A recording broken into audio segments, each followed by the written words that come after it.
Bonjour à toutes et à tous. J'espère que vous allez bien. Ravi de vous retrouver ce lundi matin pour ce webinaire. Donc nous sommes en pleine semaine mondiale pour un bon usage des antibiotiques. On en parlait juste avant avec Gwenaël, sur cette semaine qui a commencé du 18 au 24 novembre, qui vise à informer et lutter contre la menace de l'antibiorésistance.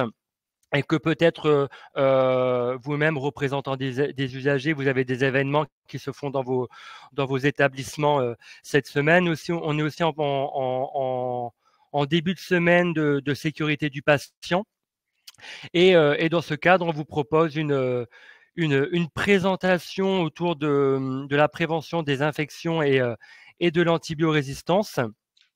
En partenariat du coup avec le CEPIAS, qui est le Centre d'appui pour la prévention des infections associées aux soins. Et du coup, un grand merci à Gwenaël Locher, qui est médecin hygiéniste au CEPIAS pour ce temps. L'année dernière, Gwenaël, vous étiez déjà intervenu lors d'un webinaire, l'animation d'un webinaire sous votre contrôle autour du sujet des bactéries hautement résistantes émergentes, si je me trompe pas. Et du coup, merci pour cette possibilité de proposer un webinaire aujourd'hui. Peut-être un petit point avant de laisser la parole à Gwenaël, peut-être un petit point d'organisation et technique. On a prévu une présentation avec Gwenaël sur un temps de 11h jusqu'à midi et quart, midi et demi, si je ne me trompe pas, Gwenaël. Ce webinaire est enregistré et sera mis à disposition en replay. Les documents, en tout cas le document de présentation partagé par Gwenaël sera mis à disposition a posteriori.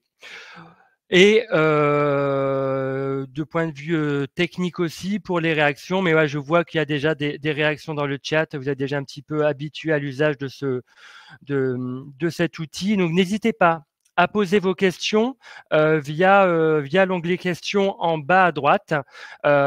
Et si vous avez des réactions, à le mettre sur le chat, comme vous êtes la plupart en train de le faire en direct, qui se trouve à côté de l'onglet questions. Donc les questions, je me permettrai du coup en accord avec Gwenaël, si vous avez des questions, de rebondir, de me permettre d'arrêter Gwenaël et de pouvoir lui poser la question en direct. On prendra un temps à la fin pour pouvoir aussi peut-être répondre aux questions qui n'ont pas en rebond, qui n'ont pas pu avoir réponse.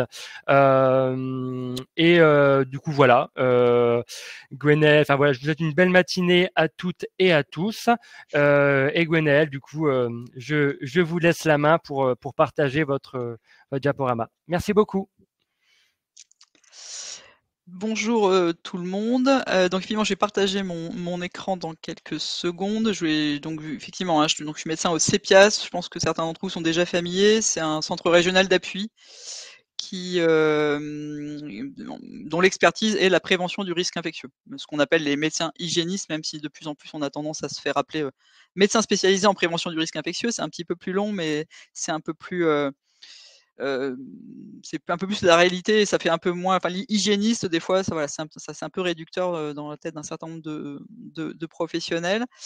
Et donc je vais vous faire une présentation dans le cadre, comme disait Maxime, de la semaine mondiale et de la journée européenne d'information sur les antibiotiques. La journée européenne d'information sur les antibiotiques, c'était le 18, donc c'était samedi. Et donc là, ils ont embrayé sur une semaine consacrée à ce thème, donc qui dure juste toute la semaine et qui enclenche un certain nombre d'actions, de formations dans la région et dans tout le pays. Donc je vais partager mon écran.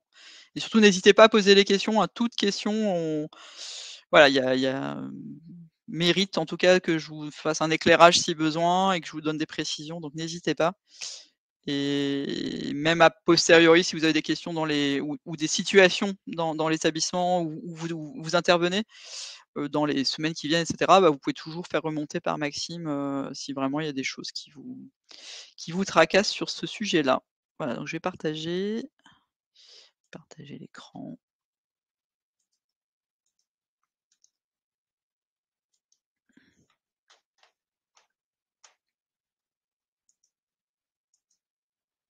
Voilà, donc en principe, vous voyez tous, ma première diapo. Donc je vais vraiment plus me focaliser sur la prévention de l'antibiorésistance, mais on va parler un peu globalement de prévention des infections quand même. Et avec Maxime, on était donc tombé d'accord sur les différents sujets qu'on souhaitait aborder. Ça vous avait été communiqué, me semble-t-il, dans la promotion de l'événement. On va vraiment vous faire des généralités déjà sur ce que c'est cette histoire d'antibiorésistance et quelles sont les conséquences, sur la santé publique. Quelles mesures sont prises dans les structures de soins?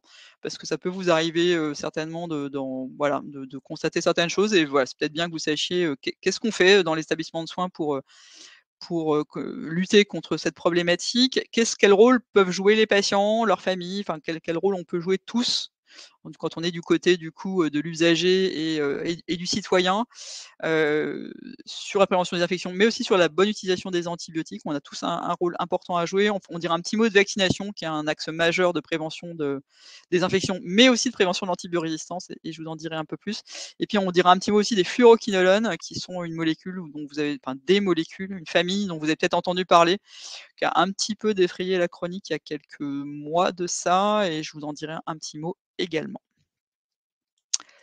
Alors, pour commencer, donc vraiment plutôt une partie un peu générale. Alors, je fais toujours une partie historique parce que j'aime bien ancrer ce qu'on dit dans d'où ça vient et pourquoi on en est là aujourd'hui, et puis les enjeux aussi pour maintenant et pour le futur. Alors les bactéries, donc moi je suis bactériologiste de formation et j'ai coutume de dire de façon un peu provocatrice que j'adore les bactéries, et en tout cas c'est des êtres vivants tout à fait fascinants, qui existent depuis extrêmement longtemps. C'est très probablement la première forme de vie sur terre, donc vous voyez qu'elles sont là, bien, bien, bien avant nous, et il y en a absolument partout, et il faut pas les voir, alors elles peuvent être parfois nos ennemis, mais en tout cas, il faut vraiment quand même aussi les voir comme simplement un être vivant qui est sur terre, avec nous et qui cohabite avec nous, et dont il est absolument pas possible et pas du tout souhaitable d'ailleurs de se débarrasser, parce qu'elles sont extrêmement utiles à énormément de choses. Il y en a partout. Dans tous les environnements, il n'y a pas un environnement où il n'y a pas des bactéries, et elles sont aussi en nous êtres vivants, entre autres les humains et les animaux, et au sein d'écosystèmes extrêmement complexes où elles sont en interaction entre elles, puisqu'on dit les bactéries, mais en fait c'est des milliers, des milliers, des milliers d'espèces différentes.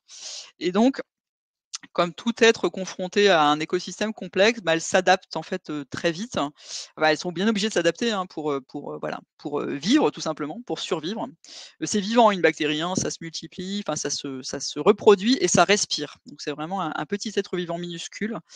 Par contre, ça se reproduit extrêmement vite, puisque le temps de doublement d'une bactérie, donc la division, ce que vous voyez d'ailleurs, deux bactéries une bactérie qui en donne deux, c'est toutes les 20 minutes. Donc vous imaginez bien qu'elle s'adapte extrêmement vite par rapport à nous, qui nous reproduisons globalement plutôt tous les 25 ans, on va dire. Donc voilà, évidemment, ça n'a rien à voir en termes de. Alors, ce ne sont pas des êtres intelligents au même sens que nous, évidemment, mais par contre, c'est une espèce de génie. C'est vraiment un génie évolutif, la bactérie, parce que ça s'adapte en permanence, en continu, et de façon très impressionnante par rapport à nous, qui évoluons évidemment beaucoup plus lentement. Alors, il faut aussi que je vous parle un petit peu d'antibiotiques, parce que pour parler de résistance bactérienne aux antibiotiques, il faut parler un petit peu des deux. Les antibiotiques, c'est pas si vieux en réalité. Alors le tout premier, je l'avais pas mis la dernière fois que j'en avais parlé, mais en fait, si on rend à César ce qui lui appartient, il y a Fleming qui l'a découverte en 1928, mais avant lui, il y avait déjà quelqu'un, et c'est un Français, donc c'est bien d'en parler, un médecin militaire qui s'appelait Ernest Duchesne, qui a fait sa thèse sur quelque chose qu'il avait constaté. C'était un antagonisme, enfin une opposition entre les moisissures et les bactéries, et donc il avait déjà dépisté quelque chose, mais par contre, voilà, il n'a pas vraiment été plus loin que ça, mais il y avait déjà eu un constat que oui, les moisissures et les bactéries, quand elles étaient ensemble, il était possible que les moisissures puissent attaquer les bactéries, en tout cas les empêcher de se reproduire. Mais voilà, ça n'a pas été plus loin à cette époque-là. 1928, c'est Fleming qui lui un peu en partie par hasard, hein, mais vous savez que le hasard en science, ne favorise pas tout le monde de la même façon, mais il constate en rentrant de vacances que, sur des boîtes de pétri, pareil, il y a des moisissures qui ont comment dire? Inhibé la croissance de bactéries, qui les ont même détruites. Et donc lui, pareil, en fait, il fait pas tout à fait sur le moment, il prend pas la mesure de sa découverte. Il fait une petite publication, mais il imagine pas du tout qu'il va pouvoir en faire un médicament.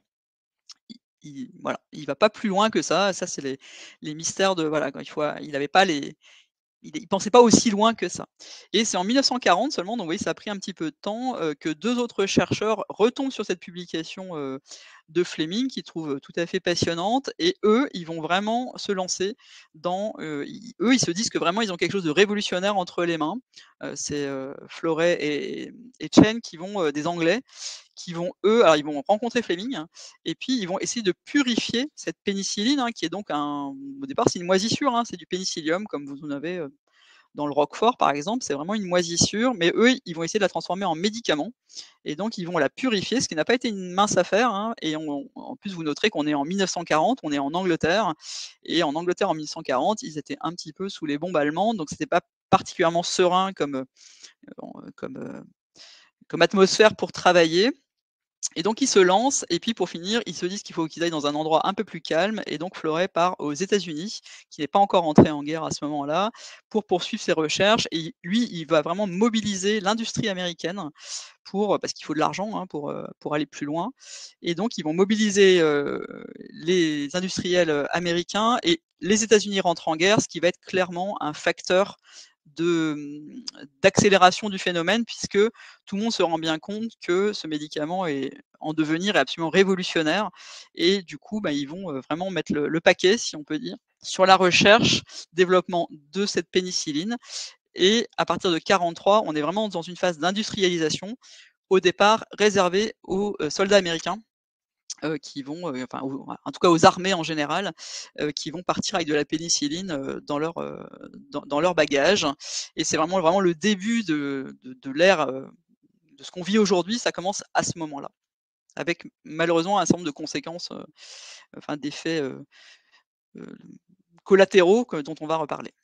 Parce qu'en fait, bah, c'est vraiment une légende qui s'est écrite, hein, la pénicilline, ça a vraiment révolutionné complètement la médecine. Alors c'est pas la seule chose qui a révolutionné la médecine, mais il y a assez peu de choses qui l'ont révolutionné aussi fondamentalement.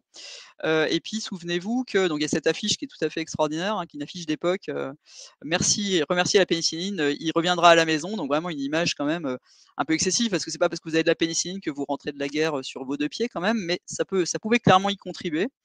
Et on rentre aussi dans une période que vous connaissez, hein, qui est la période des 30 glorieuses, après-guerre. Et vous savez que c'est une période qui a été, une espèce d'époque de, comment dire? De gaspillage quand même des ressources, hein, et les antibiotiques ne sont pas épargnés. C'est une période où on est, dans une espèce d'euphorie aussi, la guerre est finie, on est dans une pleine croissance, et donc on va utiliser les ressources de façon, pas toujours bien réfléchie, et les antibiotiques en font partie. Donc ça devient massif. Il y a la photo du dessous est tout à fait extraordinaire, hein, vous aviez ça dans la rue en fait, hein, la pénicilline peut guérir votre gonorrhée, en 4 heures, donc ce qu'on appelle la chaude-pisse en langage trivial. Et donc voilà, on pouvait vraiment, les antibiotiques étaient vraiment mis en avant comme quelque chose d'assez miraculeux, ce qui était un peu le cas, hein. Il faut se souvenir qu'avant les antibiotiques, on mourait quand même très facilement d'infections bactériennes. Et c'est considéré comme sans danger, et c'est aussi en partie vrai pour la pénicilline, puisque la pénicilline, c'est un médicament qui est très peu toxique, qui n'est toxique que pour les bactéries et pas pour les cellules humaines. Et du coup, vous pouvez prendre des doses élevées et il se passe rien. Le seul danger de la pénicilline, c'est l'allergie, mais en dehors de l'allergie, ben, c'est un médicament extrêmement bien toléré. Et puis on découvre plein de nouvelles molécules entre donc les années 50 et les années 70, et du coup, tout le monde a l'impression que tout va bien et qu'il n'y a pas de raison de s'inquiéter particulièrement de phénomènes de résistance dont pourtant on avait déjà connaissance. Et donc, il faut vraiment se rappeler de ce qui s'est passé entre les années 50 et 70. J'aime bien remettre cette figure parce que je la trouve vraiment frappante. C'est l'évolution de la mortalité infantile en France. Donc infantile, hein, ça veut dire avant l'âge d'1 an. Donc le risque de mourir pour un enfant, avant l'âge d'1 an pour 1000, sur 1000. Bon, évidemment, elle était extrêmement élevée au XVIIIe siècle, mais vous voyez que finalement, jusqu'en 1950, bah, ça reste quand même relativement élevé, hein. Si on regarde un peu les chiffres, de façon concrète, on était quand même, beaucoup plus élevé que maintenant. Et bon, vous avez un pic en 45 évidemment de mortalité infantile, mais après vous voyez que ça chute absolument drastiquement. Pourquoi? Parce qu'en fait, on a plusieurs choses, il n'y a pas que les antibiotiques, hein, mais il y a des progrès de l'hygiène, des conditions de vie en général, ça c'est sûr qu'elles se sont énormément améliorées, l'eau potable et cetera. Les antibiotiques qui donc tombent dans l'utilisation de la population générale à partir de 45, et puis il y a aussi des vaccins qui vont être développés, alors c'est plutôt les années 60, mais en tout cas tout cela va faire une énorme avoir un poids énorme sur la mortalité, en particulier la mortalité infantile, et on gagne quand même, ça n'a jamais été, je pense qu'il y a aucun équivalent dans l'histoire de la médecine, on gagne 23 ans d'espérance de vie grâce à la combinaison de ces différents facteurs, et il y a même des gens qui s'avancent pour dire que c'est fini les maladies infectieuses, on en a terminé et qu'on va pouvoir passer à autre chose. Bon, on a bien vu que c'était pas tout à fait le cas, mais à l'époque, il y a vraiment une espèce d'euphorie sur les maladies infectieuses, on dit que ça y est, on va leur tordre le cou. Et en réalité, alors c'est pas le seul problème, hein, on parlera pas de virus aujourd'hui, mais les virus, ne sont pas, traités par les antibiotiques. Donc voilà, il y a pas que les infections bactériennes de toute façon, mais même sur les bactéries, en fait, la résistance, elle était déjà connue. C'est un phénomène qui est un phénomène au départ naturel, c'est-à-dire que les bactéries se défendent et donc elles résistent à ce qui les attaque, et la résistance, on l'avait vu dès le début, dès 1940. Et Fleming, d'ailleurs, n'a pas manqué de la pointer du doigt, lorsqu'il a reçu le prix Nobel. Donc elle existe, c'est un phénomène qu'on ne peut pas éviter complètement. Par contre, la consommation massive, et quand je dis massive, c'est vraiment massive, hein, d'antibiotiques, en particulier dans la filière animale, il n'y a pas que la médecine humaine, hein, ça sert vraiment de révélateur et d'amplificateur. Ça a vraiment été un énorme amplificateur du phénomène de résistance, et malheureusement, c'est pas terminé, et ça c'est un phénomène qui est devenu vraiment extrêmement inquiétant, depuis, une vingtaine d'années.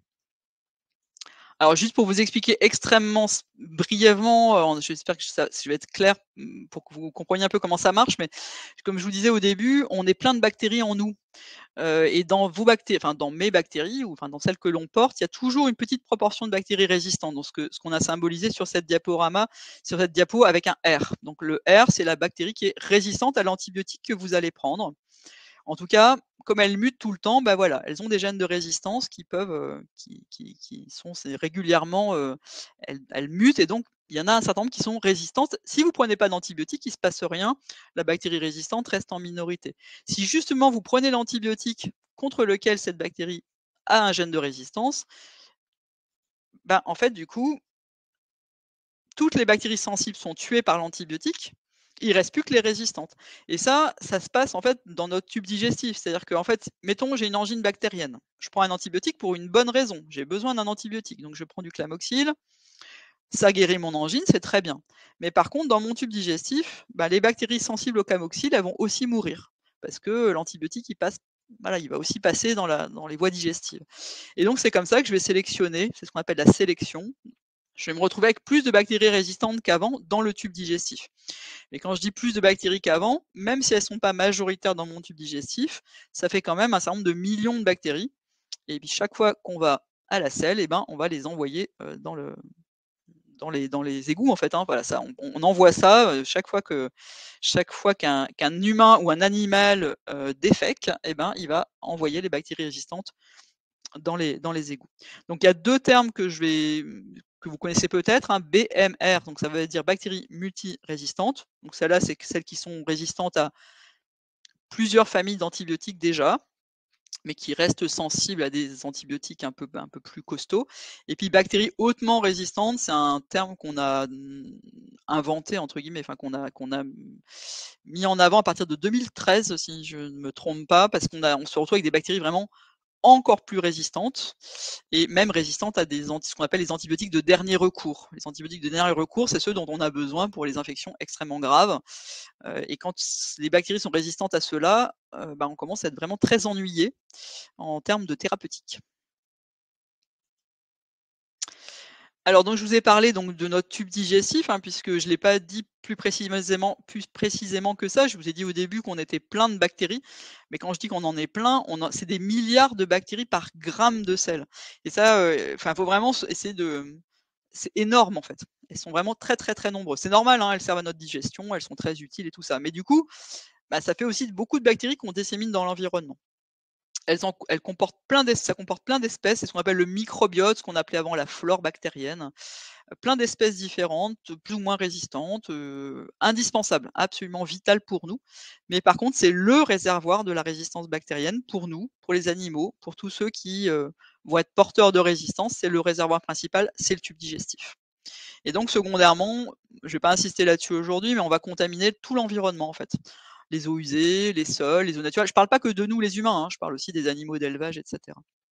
Donc c'est comme ça que ça se dissémine la résistance. Je ne vais pas y insister plus, mais c'est vraiment une problématique très globale en fait, l'antibiorésistance, que vous pouvez mettre sur le même niveau de globalité que le risque climatique. On est vraiment dans quelque chose de très global et qui concerne énormément de secteurs différents et de professionnels différents aussi. Et tout un chacun. Alors la consommation d'antibiotiques en France, on n'est pas très bon.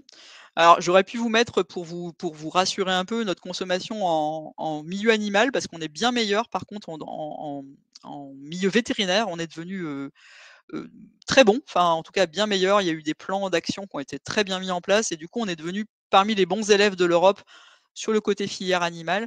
Par contre, clairement, en médecine humaine, on reste vraiment mauvais, puisqu'on est la petite barre rouge là à droite. Donc, 4e pays en Europe en termes de consommation d'antibiotiques. Derrière, donc la Bulgarie, la Roumanie et la Grèce. Et vous voyez, bon, alors vous voyez bien que derrière nous, il y a des gens qui sont quand même quasiment à égalité aussi. Il ne faut pas non plus. Ça se joue à peu de choses entre nous, les Espagnols, les Polonais, etc., les Italiens. Mais vous voyez quand même que la moyenne européenne, elle est un peu plus basse que nous. Donc, si déjà on pouvait atteindre la moyenne européenne, ce serait bien. Et surtout, moi, j'aime bien regarder à l'autre bout de la chaîne qu'il y a quand même des pays comme les Pays-Bas, l'Autriche, qui sont des pays tout à fait, des pays comme nous, quoi. C'est des pays à haut niveau de soins qui consomment beaucoup, beaucoup, beaucoup moins d'antibiotiques que nous. C'est donc que c'est possible en théorie sans impact majeur sur la santé des gens. Et ça pose toujours question, parce que ça veut quand même dire que d'un pays à l'autre, on a des cultures très différentes et qu'on a du mal à faire ce qu'il faudrait pour consommer moins d'antibiotiques, et que c'est pas si simple. On va pas devenir autrichien juste parce qu'on en a envie, mais en tout cas ça pose vraiment question. C'est-à-dire qu'il y a vraiment des pays qui font beaucoup mieux que nous. Alors, je vous ai sorti les tout derniers chiffres pour la consommation en médecine de ville, qui est quand même le principal prescripteur d'antibiotiques en volume, hein, parce qu'à l'hôpital, on consomme des molécules un peu plus, ce qu'on appelle nous large spectre dans notre jargon, des molécules plus puissantes. Mais par contre, en volume, le plus gros consommateur, c'est clairement la médecine de ville. Et malheureusement, après une très jolie chute en 2020, mais qui est clairement liée à la période Covid, hein, et au fait que les gens ont été confinés, qu'on s'est beaucoup plus protégé, que du coup il y a eu moins d'infections virales et que du coup il y a eu moins de prescriptions d'antibiotiques sur des infections virales qui ne devraient pas entraîner d'antibiotiques normalement, mais le fait est que c'est le cas. Et là, ça remontait déjà l'an dernier, et ça remonte en 2021, et ça remonte clairement en 2022, avec plus 16% de prescription quand même, ce qui est assez inquiétant. Enfin, en tout cas, voilà, ça va pas dans le bon sens. Nous, on aurait bien aimé que ça se stabilise, voire que ça continue à diminuer, pourquoi pas. Mais voilà, on n'est pas spécialement là sur une bonne dynamique dans notre pays l'an dernier. Donc, ça prouve qu'il faudrait vraiment faire des actions de grande ampleur sur ce thème. Et donc, vous voyez que, alors après, ça c'est les chiffres à l'échelle, donc on n'est pas la meilleure région non plus, on n'est pas la pire, mais on est une région fortement consommatrice d'antibiotiques, sachant que faut pas, c'est rapporté à la population, hein. Donc, en nombre d'habitants en tout cas. Après, il n'y a pas que le nombre d'habitants, hein, ça dépend quelle population vous avez. Le besoin d'antibiotiques, il est quand même variable selon aussi l'âge et les pathologies des populations. Donc, mais en tout cas, en termes de nombre d'habitants, on est plutôt mauvais consommateur. Enfin, on n'est pas parmi les meilleurs dans les régions de France. Alors, la résistance de nos bactéries, des bactéries en France, a constamment augmenté de 2000 à 2010, mais vraiment de façon majeure. Et depuis un peu plus de 10 ans maintenant, ça se stabilise, mais ça se stabilise à un haut niveau de résistance quand même, hein. Donc on est, ce qu'on aimerait, c'est un peu que ça d'inverser la tendance. Pour l'instant, c'est loin d'être le cas. Et surtout, nous, ce qu'on voit, alors ça, on le voit plus à l'hôpital, parce que les patients les plus touchés, ils arrivent plutôt à l'hôpital, hein, parce que ce sont les plus gravement malades. On se retrouve vraiment maintenant, depuis quelques années, avec ce qu'on appelle des souches tauto-résistantes, ça veut dire résistantes à tout ce qu'on a, et qui entraînent des vraies situations d'échec. C'est-à-dire qu'il y a des moments où on n'arrive plus à traiter les gens.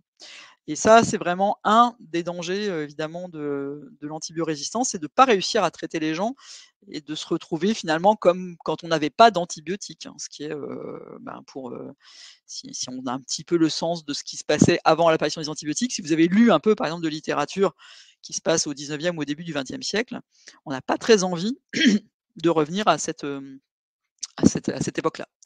Et donc, effectivement, il y avait une étude de Santé publique France qui avait montré que en 2015, il y avait quand même 125 000 infections en France. Alors, c'est une modélisation, hein. 125 000 infections à bactéries multirésistantes en France, qui entraînaient quand même 5 500 décès. Voilà, ça c'était les chiffres en 2015 et à ma connaissance, ils se sont pas spécialement améliorés depuis. C'est des choses, ce sont des évaluations, hein, on peut pas, c'est quelque chose d'assez difficile à identifier avec des chiffres très clairement, mais en tout cas, ça entraîne vraiment des infections et des décès. Alors dans le monde, donc sur le reste dans le reste du monde, il y a alors c'est un phénomène qui est très difficile à évaluer de façon précise, parce que d'abord, tout le monde ne collecte pas les données de la même façon, c'est assez difficile d'évaluer la situation de façon un petit peu, puis il y a beaucoup de bactéries, il y a beaucoup d'antibiotiques. C'est un phénomène qui est très complexe à étudier et qui est très inégal aussi d'un pays à l'autre. Et là, il y a un très bel article qui est sorti dans le Lancet il y a pas longtemps, l'an dernier, en janvier 2022, qui a fait un énorme travail. Alors c'est toujours une modélisation, hein, évidemment, c'est une modélisation mathématique, mais ils ont quand même fait mouliner 471 millions de données, ce qui est énorme, hein, dans plus de 200 pays, sur un certain nombre de bactéries et ce qu'on appelle un couple bactérie-antibiotique, c'est-à-dire voilà, quelle bactérie qui est résistante, une bactérie résistante à tel antibiotique, ils ont vraiment analysé la mortalité, l'impact, ils sont allés chercher des données dans les systèmes de surveillance, dans les données hospitalières, des données anonymes évidemment, hein. Et avec tout ça, ils ont fait une modélisation mathématique qui montre que en 2019, la résistance bactérienne est associé à presque 5 millions de décès dans le monde, ce qui est quand même assez considérable, mais surtout qu'il y a 1,27 million de décès dans le monde qui sont directement attribuables à l'antibiorésistance. C'est vraiment le fait d'avoir une infection à bactéries résistantes qui a entraîné la mort de 1,27 million de personnes. Ce qui est quand même pas tout à fait rien. Alors, vous me direz qu'il y a plein d'autres choses, il y a plein d'autres causes de mortalité évidemment, mais c'est quand même beaucoup. Et c'est très inégal d'un pays à l'autre. On est plutôt évidemment dans les pays les plus favorisés de ce point de vue-là, hein, les pays les plus défavorisés, les plus atteints, étant plutôt les pays d'Asie ou d'Afrique subsaharienne. Mais c'est un phénomène mondial et comme vous savez qu'on est dans un monde globalisé, on ne peut pas juste ignorer ce qui se passe ailleurs et dire c'est pas grave, c'est pas chez nous, parce que les gens voyagent et que du coup, il faut absolument s'en préoccuper. Alors pourquoi c'est un problème de santé publique particulièrement inquiétant? Parce que je vous l'ai dit tout à l'heure, avant les antibiotiques, avant l'ère des antibiotiques, effectivement, les infections bactériennes étaient responsables d'une très forte mortalité chez les enfants, mais pas seulement. Il faut quand même se souvenir qu'avant les antibiotiques, une infection à pneumocoque, hein, vous savez, le pneumocoque, c'est une bactérie responsable de pneumonie. Et ben, le taux de mortalité d'une pneumopathie à pneumocoque sans antibiotiques, c'est 80%. Donc les antibiotiques, voilà, ça sauve énormément de vies, ça a sauvé énormément de vies. Et donc ça, voilà, c'est un médicament vraiment extraordinaire. Et si on n'a plus d'antibiotiques qui marchent, on risque de retrouver une mortalité plus importante. Alors évidemment, on ne peut pas comparer complètement avec la situation du début du XXe siècle parce qu'on a d'autres moyens médicaux qui n'existaient pas, mais quand même. Et puis surtout, ce que les gens ont souvent du mal à percevoir, c'est que les antibiotiques, c'est pas juste j'ai une angine bactérienne, donc je prends un antibiotique, je suis guéri, j'ai une infection urinaire, donc je prends un antibiotique, je suis guéri, ou j'ai une infection grave et je vais être guéri. Ça, c'est à l'échelle de vraiment j'ai une infection bactérienne, je prends un antibiotique et je guéris. Si j'avais pas d'antibiotique, peut-être que ça pourrait mal se passer. Mais c'est aussi qu'en médecine occidentale aujourd'hui, on ne fait rien sans antibiotiques. Et là, je parle du coup pour notre paroisse effectivement d'occidentaux privilégiés. Vous avez besoin des antibiotiques pour absolument tout. Quand vous faites une chirurgie, vous prenez des antibiotiques avant, en général, il y a toujours une injection d'antibiotiques. Par exemple, avant une chirurgie de la hanche, on injecte un antibiotique juste avant pour éviter les infections. Donc ça, il y a aussi ce rôle-là. On sait enfin, il y a certains actes en médecine contemporaine qu'on ne fait que parce qu'on sait qu'on a des antibiotiques qui marchent. La réanimation, la néonatologie sur les tout petits prématurés, le soin aux grands brûlés, enfin la chimiothérapie. Toutes ces choses-là, on peut les faire parce qu'on a des antibiotiques. On les utilise pas forcément, mais si on n'en avait pas, ben on sait très bien que ce qu'on fait, ce serait beaucoup plus risqué.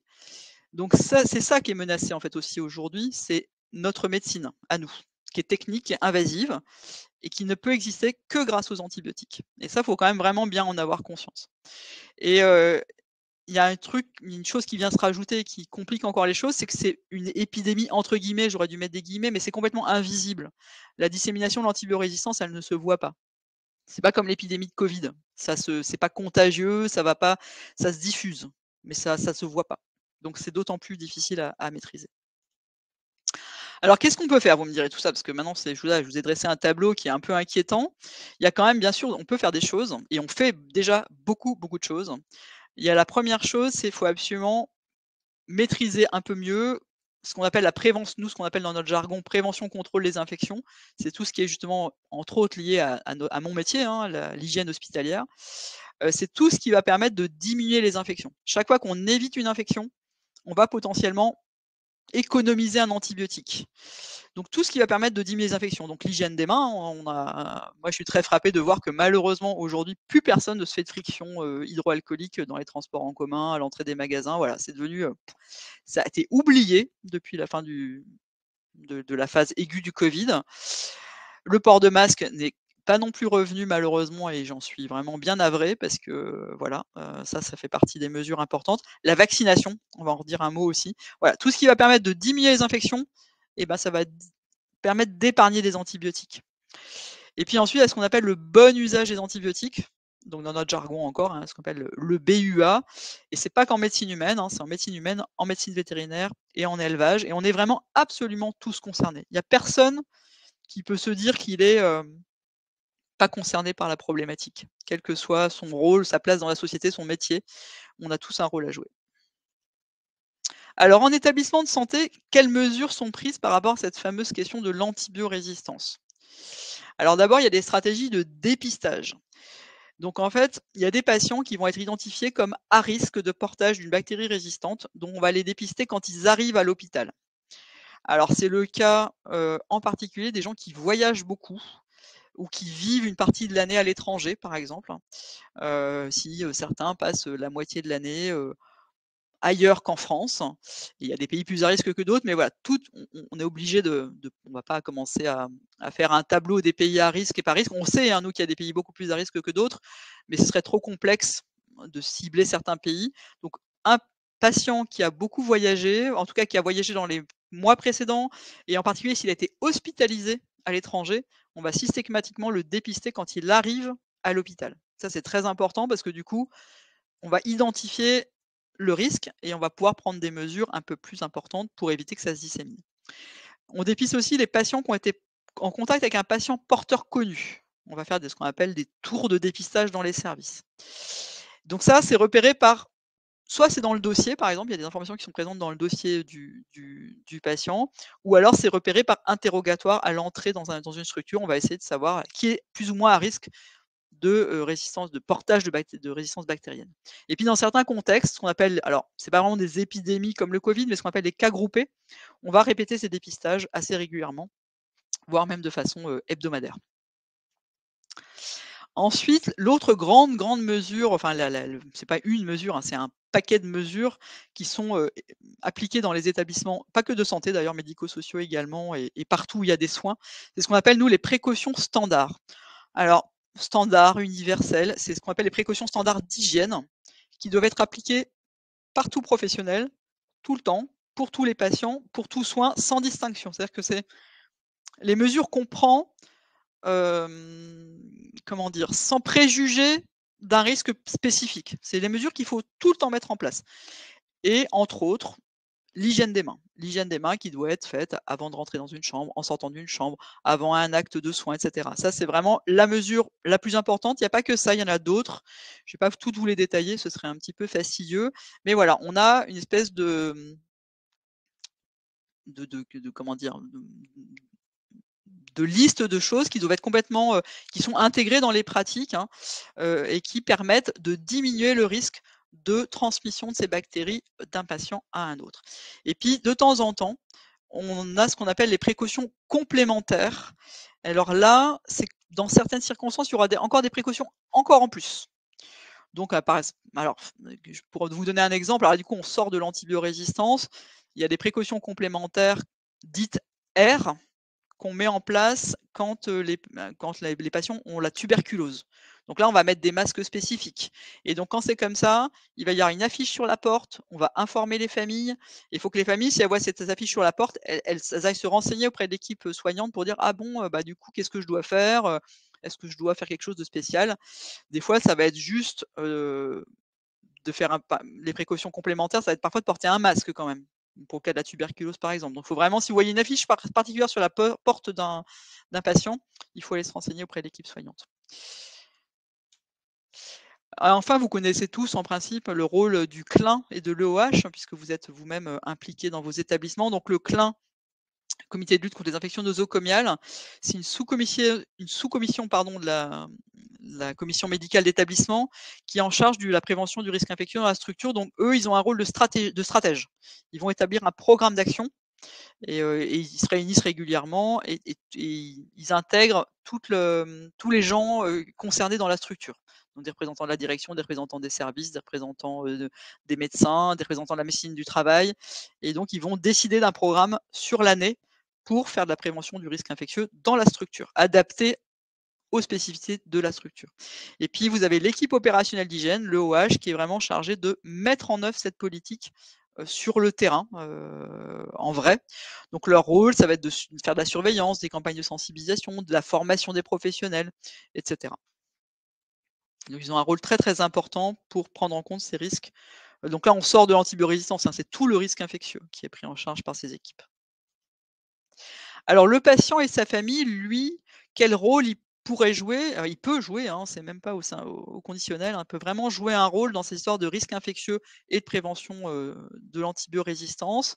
Alors déjà, en ayant des bonnes pratiques de prévention des infections. Donc déjà, la friction hydroalcoolique. C'est tout bête, hein, mais c'est vraiment un réflexe à prendre. Normalement, vous avez des flacons de solution hydroalcoolique un peu partout. Il y en a au minimum dans les chambres, souvent, sauf cas particuliers. Il y en a souvent un peu dans les couloirs. Enfin donc voilà, donc je rentre dans l'établissement, je me fais une friction et je rentre dans la chambre, je me fais une friction et je repars, je m'en fais une aussi. Vous arrivez de l'extérieur, donc faisant la friction, vous allez supprimer les bactéries que vous avez sur les mains, que voilà, vous avez, et puis quand vous repartez, ben, celles que vous avez forcément acquises, enfin vous avez forcément, déjà dès qu'on touche quelque chose, on a des bactéries sur les mains.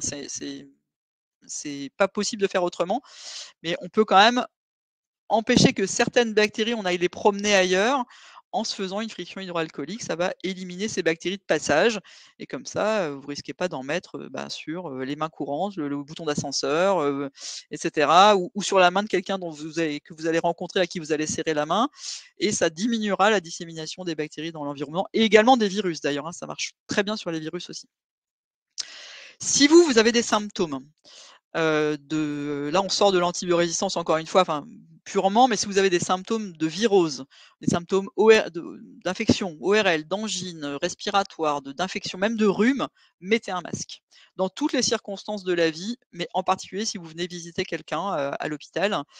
Et ça, c'est des consignes que vous pouvez faire passer aux usagers que vous représentez. C'est vraiment des choses qu'il faut généralisé. On n'a pas bien pris le réflexe, malheureusement, alors qu'on est en post-Covid.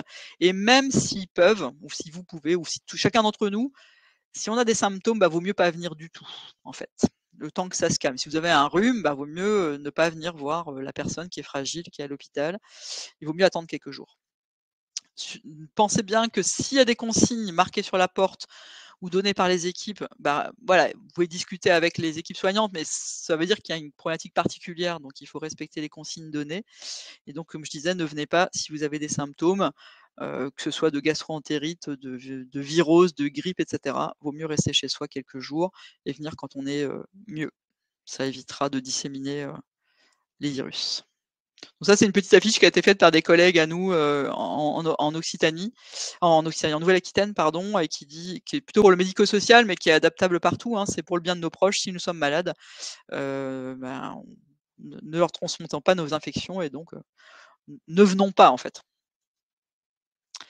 Alors si vous avez quelqu'un de votre famille, enfin un proche, un ami qui est hospitalisé, qui est identifié vraiment porteur d'une bactérie résistante, faut encore renforcer l'hygiène des mains pour lui aussi. C'est-à-dire que chacun d'entre eux, à la fois la personne qui visite, mais aussi le patient lui-même, il faudra encore plus faire attention à l'hygiène des mains.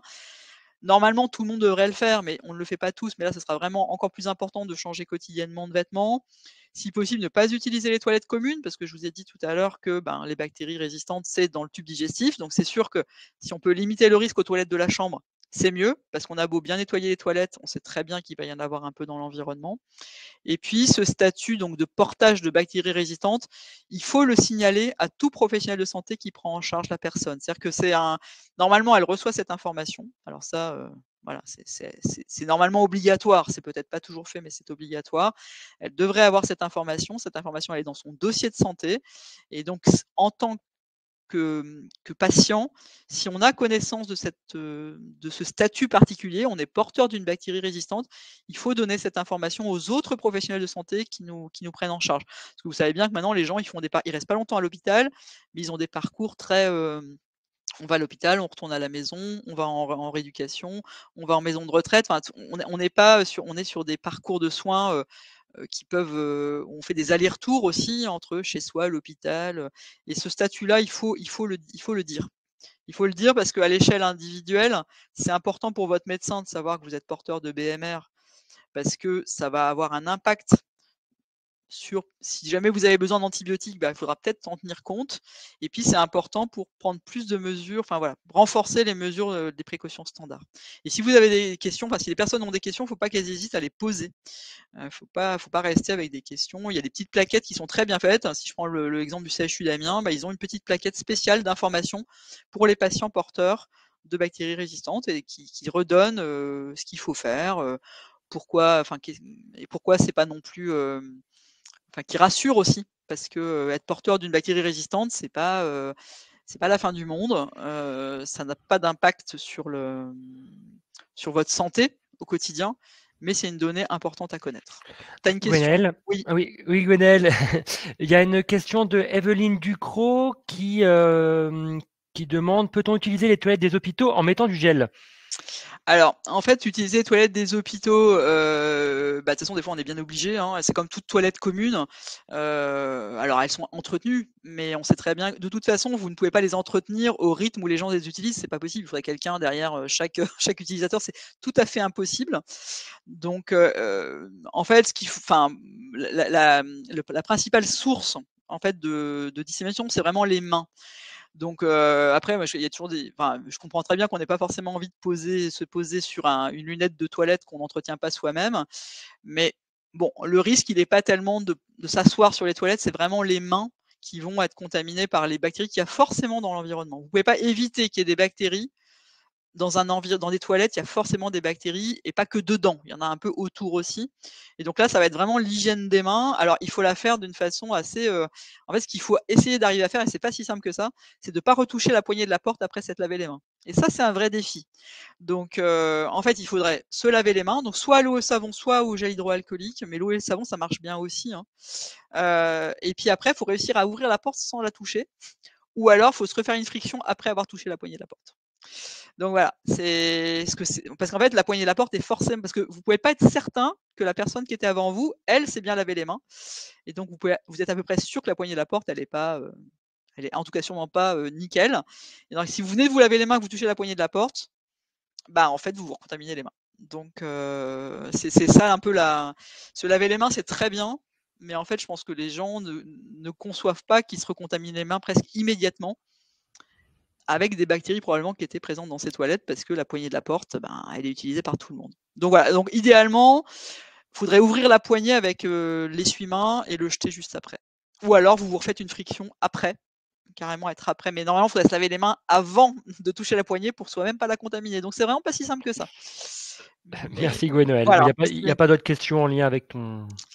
Mais en tout cas, rappelez-vous que l'hygiène des mains, c'est vraiment la mesure la plus importante parce qu'en fait, pour vous, moi nous en tant que personne en bonne santé, enfin en bonne santé, en tout cas, disons debout sur nos deux pieds, habillés et pas dans un lit d'hôpital, pour se contaminer avec des bactéries résistantes, il faut les avaler en fait. Donc ça peut vous paraître extrêmement trivial, mais il faut les manger. Et bah pour les manger, ça veut dire quand même globalement que c'est si vous n'êtes pas correctement lavé les mains et que vous mangez votre sandwich ou juste après, ça peut suffire en fait. Parce que c'est même si vous avez l'impression d'avoir les mains propres, c'est des toutes petites, enfin les bactéries sont très petites et vous pouvez, si vous en avez sur les mains dans la bouche, ça suffit en fait. Donc voilà, c'est comme ça qu'on ingère des bactéries et qu'après elles vont venir s'installer dans notre tube digestif. Il n'y a pas d'autres questions, Maxime? En l'état, non. Non, ok. Donc en tout cas, hygiène des mains, c'est vraiment le truc le plus essentiel parce que ça permettra toujours de faire une barrière. C'est la dernière barrière en fait. Après avoir eu les mains, alors faut pas non plus se frictionner toutes les 5 secondes les mains, ça sert à rien, mais c'est plutôt identifier les situations où on pense que peut-être on a pu avoir les mains salies. Alors clairement, en sortant des transports en commun, donc il y a le côté j'ai les mains probablement pas hyper propres, donc soit je me les lave en rentrant chez vous. Vous pouvez tout à fait vous laver les mains à l'eau et au savon, ça marche aussi très très bien. En sortant des transports, le plus pratique c'est quand même l'hygiène des mains à la friction, hein. Et après identifier les moments, mais c'est les moments que nos grands-mères connaissaient déjà, hein, où moi je risque du coup d'attraper quelque chose, c'est quand j'utilise mes mains et que je les porte à ma bouche. Donc clairement, avant de manger, enfin voilà, ça c'est des choses qu'on disait déjà au 19e siècle, hein, mais il faut pas les oublier. Et c'est là qu'on va éviter aussi le virus de la gastro, c'est comme ça aussi hein, qui se transmet et qu'on va tous attraper. Quand il y en aura, c'est vraiment principalement sur des défauts d'hygiène des mains qu'on se contamine tous. Alors, autre axe extrêmement important de prévention sur lequel on peut tous s'impliquer, c'est la vaccination. J'en avais dit un petit mot tout à l'heure. Toute infection évitée peut permettre d'épargner les antibiotiques. Alors, ça vous paraît peut-être pas forcément évident, mais il y a déjà les infections bactériennes, bien sûr. Par exemple, j'ai déjà parlé du pneumocoque tout à l'heure, donc cette bactérie qui donne des infections, des pneumonies entre autres, mais des infections très graves. C'est une bactérie qui est assez agressive. Et donc là, évidemment, vaccination. Déjà, on évite des infections. Et donc, si on évite des infections, on évite des antibiotiques. De la consommation d'antibiotiques. Ça paraît assez évident. Et depuis qu'on vaccine les enfants contre le pneumocoque, donc ça s'appelle le Prevnar, pour ceux qui ont peut-être des petits-enfants ou des enfants, on a vraiment fait baisser le nombre d'infections à pneumocoque. On a diminué le recours aux antibiotiques dans ces infections-là. Et du coup, le pneumocoque est redevenu plus sensible aux antibiotiques. Donc ça paraît peut-être assez évident comme cheminement. Mais par contre, les infections virales, si on les évite, on va aussi épargner des antibiotiques parce que toute infection virale peut se surinfecter déjà avec une bactérie. On peut attraper la grippe ou le Covid et après avoir une surinfection bactérienne. Ça, c'est tout à fait possible. Et puis aussi, les infections virales entraînent par elles-mêmes une prescription d'antibiotiques parce qu'il y a une inquiétude de la part des médecins et qui vont mettre des antibiotiques parfois en se disant « je préfère mettre des antibiotiques que ne pas en mettre ». Et du coup, chaque fois qu'on y évite une grippe, un Covid, une bronchiolite, etc., on va épargner potentiellement beaucoup d'antibiotiques. Et donc ça, c'est vraiment important de se rappeler que la vaccination, ça ne sert pas que à se protéger de l'infection elle-même, ça sert aussi à se protéger des conséquences de l'infection, dont la consommation d'antibiotiques. Et puis après, il ne faut pas oublier que la surcharge de travail énorme qui est entraînée par les épidémies hivernales tous les ans, donc là, on est en pleine épidémie de bronchiolite là en ce moment. C'est vraiment et ça vient vraiment impacter les hôpitaux. On a la grippe pour l'instant qui n'est pas encore là, mais qui va venir aussi encombrer les hôpitaux. Il faut vraiment se souvenir que si on a une énorme surcharge de travail à l'hôpital, on va forcément augmenter les risques. imparable en fait. Si vous avez beaucoup plus de patients que d'habitude et avec une surcharge de travail, avec pas plus de personnel, hein, vous savez qu'aujourd'hui en plus on est plutôt en manque de personnel, on va majorer les risques d'erreur en fait, hein, tout simplement. Et il a été vraiment prouvé que le risque en général, mais le risque infectieux, les risques associés aux soins, il est clairement corrélé au ratio patient professionnel. Et donc si vous avez une surcharge de travail, bah, ils arriveront moins bien à faire ce qu'ils doivent faire. Et du coup, bah, il faut essayer vraiment de désengorger les hôpitaux. Donc chaque fois qu'on se vaccine, eh ben, on vient aussi diminuer notre impact sur la structure hospitalière. Et ça, il faut vraiment essayer de convaincre tout le monde de ça. Alors, je vous ai remis le tableau des vaccinations, mais vous le connaissez forcément. Vous pouvez le trouver très facilement sur vaccination. Je crois que c'est Vaccination Info Service. Vous avez un petit tableau format carte postale qui vous redonne toutes les vaccinations. Le Covid n'est pas dessus, parce que je pense il n'est pas encore complètement calé en termes de répétition des doses. Mais voilà, vous avez tous les vaccins à tous les âges, les obligatoires, les recommandés. Et si vous voulez vous y référer, ça permet de savoir où on en est. Et c'est vrai qu'après un certain âge, on a tendance à plus trop savoir où on en est, parce qu'on va moins souvent, si on n'a pas de pathologie particulière, mais il ne faut pas oublier de se revacciner assez régulièrement contre certaines pathologies. Donc, il y en a qui sont tous les 20 ans, et à partir d'un certain âge, c'est tous les 10 ans pour les vaccins les plus fréquents. Alors, bon usage et moindre usage des antibiotiques, on revient sur notre sujet plus de la semaine et du jour. On est vraiment tous concernés, je l'ai dit plusieurs fois, je crois, mais vraiment, on n'est pas, voilà, même si on est usagers de la santé, représentants des usagers, médecins, citoyens, et aussi les agriculteurs, enfin tout le monde, tout le monde, tout le monde. Mais si on reste dans le domaine de la santé, on est vraiment tous concernés. Alors le médecin, lui, il est concerné évidemment de façon peut-être plus évidente. Lui, il fait le diagnostic. Il va pouvoir faire ce qu'on appelle les tests rapides. Vous avez peut-être entendu parler, ce qu'on appelle les TROD angines, c'est tests rapides d'orientation diagnostique. C'est un écouvillon dans la gorge qui va permettre de savoir si votre angine elle est bactérienne ou virale. Ça, ils peuvent le faire au cabinet. Ils vont prescrire, bien sûr, ils ont un droit de prescription, donc ils vont prescrire les antibiotiques s'il y en a besoin. Ils doivent informer le patient sur les risques d'effets secondaires, mais il doit aussi expliquer pourquoi il n'en prescrit pas. Et ça, c'est pas si simple, parce que s'il n'en prescrit pas alors que le patient est persuadé qu'il lui en faut, bah, faut prendre le temps d'expliquer. Et ça, vous savez que le temps, c'est quand même ce qui manque parfois le plus en consultation. Ça prend du temps d'expliquer pourquoi on ne fait pas quelque chose, en fait. Et c'est pas toujours bien accepté non plus des patients, donc c'est pas si simple, hein. On dit souvent: «Oui, mais les médecins, ils prescrivent trop d'antibiotiques». Oui, mais ils ont aussi des patients qui leur demandent beaucoup d'antibiotiques, et c'est pas si facile de s'en détacher et de faire ce qu'il faudrait vraiment faire. Le pharmacien, qu'est-ce qu'il peut faire? Alors les pharmaciens peuvent maintenant faire les mêmes tests d'orientation diagnostique que les TROD angines. Ils peuvent les faire, donc il n'y a pas forcément besoin d'aller chez son médecin pour le faire, et il va pouvoir déterminer donc si l'origine est virale ou bactérienne. Il peut expliquer la prescription, que voilà, si vous lui amenez une ordonnance, il va pouvoir vous expliquer, vous rappeler la bonne dose, etc. Puis peut-être vous donner une information que vous n'avez pas. Donc il peut vraiment y avoir un vrai conseil, une prestation de conseil du pharmacien. Et en 2024, ils vont avoir le droit même de prescrire des antibiotiques, en tout cas de délivrer des antibiotiques sur des cas très précis, les cas d'angine bactérienne justement, après avoir fait un TROD, mais aussi sur des cas d'infection urinaire simple, pareil, ou après un test.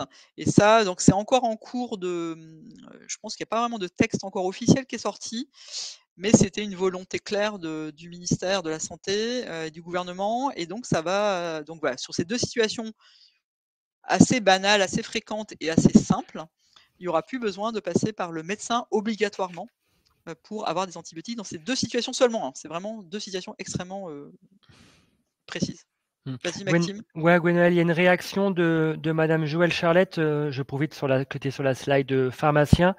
Alors, j'espère bien retranscrire la question. C'est Joëlle Charlette dit: beaucoup de pharmaciens français, j'imagine, disent que le dépistage grippe ou Covid est très mince au niveau de l'identification.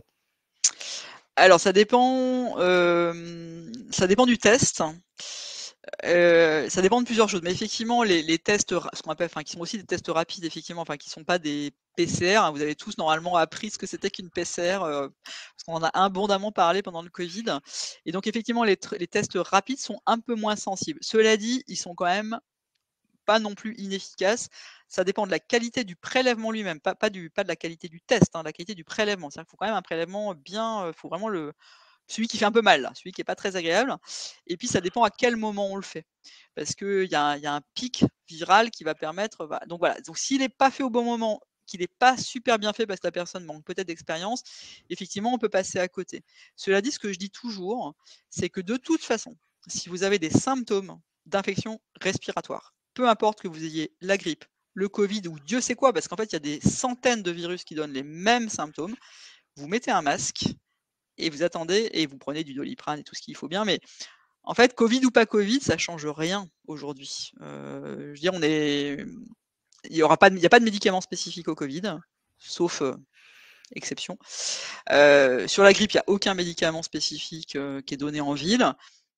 Donc en fait, les mesures sont les mêmes. Donc finalement, non, c'est pas très très sensible comme test, effectivement.